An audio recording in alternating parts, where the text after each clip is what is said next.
लूका रचित सुसमाचार 12वां अध्याय। इतने में जब हजारों की भीड़ लग गई, यहाँ तक कि एक दूसरे पर गिरे पड़ते थे, तो वह सबसे पहले अपने चेलों से कहने लगा कि फरीसियों के कपट रूपी खमीर से चौकस रहना। कुछ ढपा नहीं जो खोला न जाएगा, और न कुछ छिपा है जो जाना न जाएगा। इसलिए जो कुछ तुमने अंधेरे में कहा है वह उजाले में सुना जाएगा, और जो तुमने कोठरियों में कानो कान कहा है वह कोठों पर प्रचार किया जाएगा।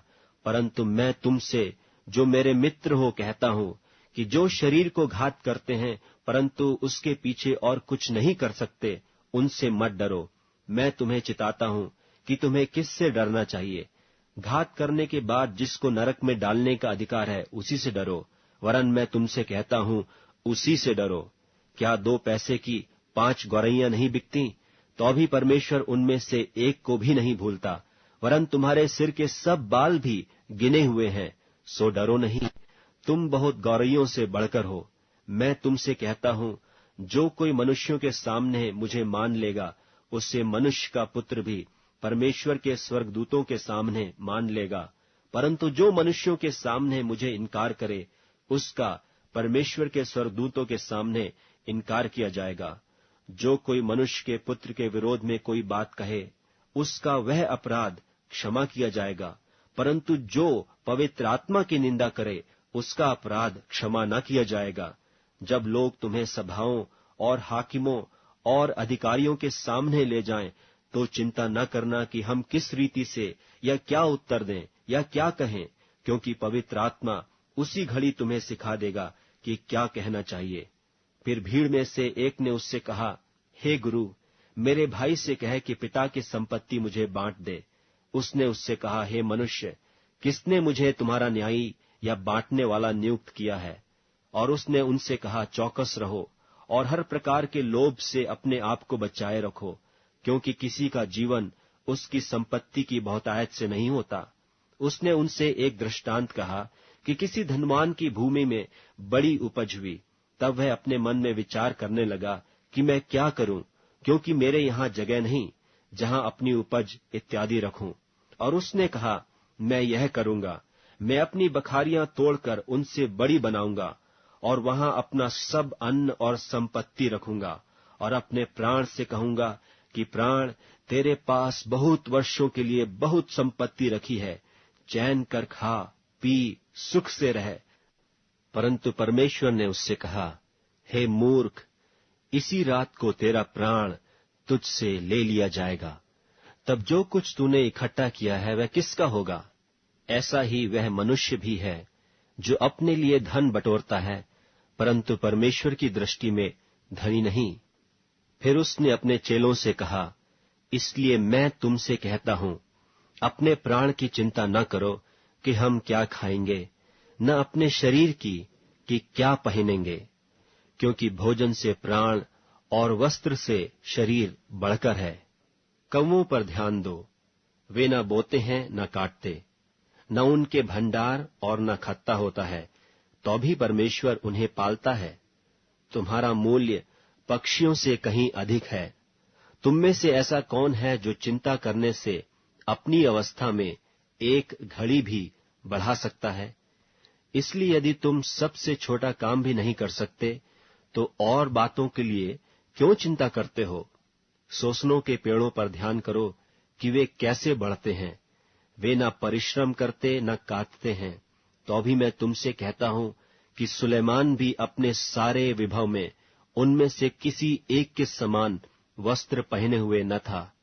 इसलिए यदि परमेश्वर मैदान की घास को जो आज है और कल भाड़ में झोंकी जाएगी ऐसा पहनाता है, तो हे अल्पविश्वासियों, वह तुम्हें क्यों न पहनाएगा?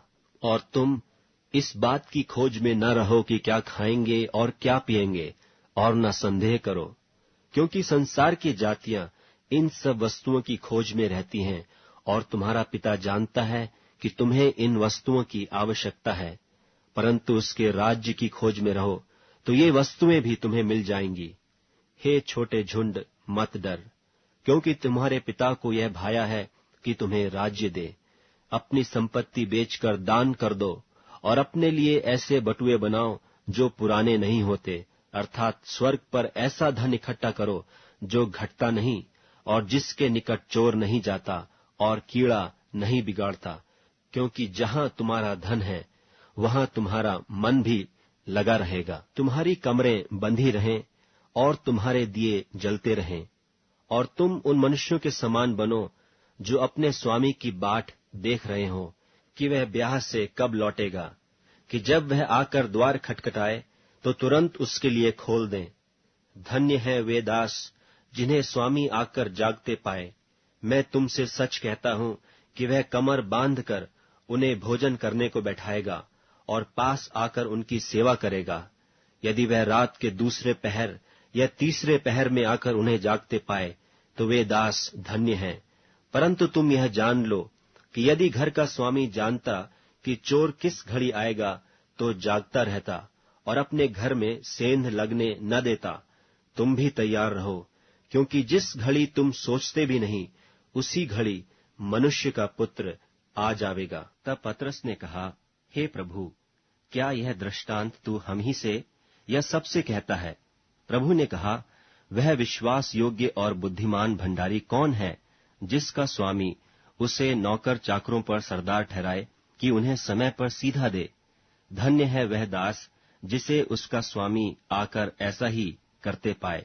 मैं तुमसे सच कहता हूं, वह उसे अपनी सब संपत्ति पर सरदार ठहराएगा।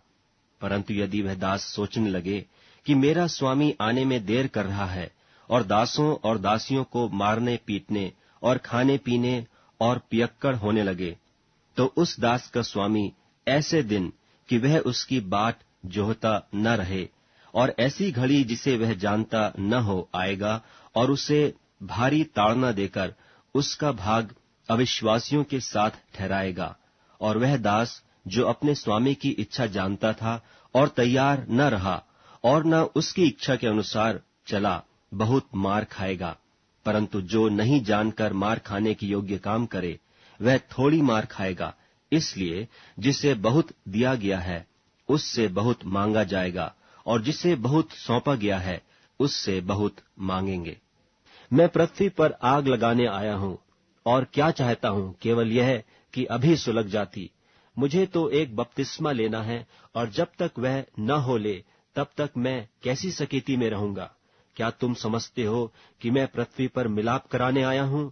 मैं तुमसे कहता हूं नहीं, वरन अलग कराने आया हूं, क्योंकि अब से एक घर में 5 जन आपस में विरोध रखेंगे, 3 2 से और 2 3 से।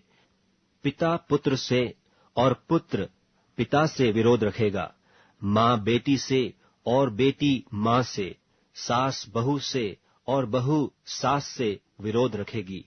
और उसने भीड़ से भी कहा, जब बादल को पश्चिम से उठते देखते हो तो तुरंत कहते हो कि वर्षा होगी, और ऐसा ही होता है। और जब दक्षिणा चलती देखते हो तो कहते हो कि लूह चलेगी, और ऐसा ही होता है। हे कपटियों, तुम धरती और आकाश के रूप में भेद कर सकते हो, परंतु इस युग के विषय में क्यों भेद करना नहीं जानते? और तुम आप ही निर्णय क्यों नहीं कर लेते कि उचित क्या है? जब तू अपने मुद्दई के साथ हाकिम के पास जा रहा है तो मार्ग ही में उससे छूटने का यत्न कर ले। ऐसा न हो कि वह तुझे न्यायी के पास खींच ले जाए और न्यायी तुझे प्यादे को सौंपे और प्यादा तुझे बंदी गृह में डाल दे। मैं तुमसे कहता हूं कि जब तक तू दमड़ी दमड़ी भर न देगा तब तक वहां से छूटने न पाएगा।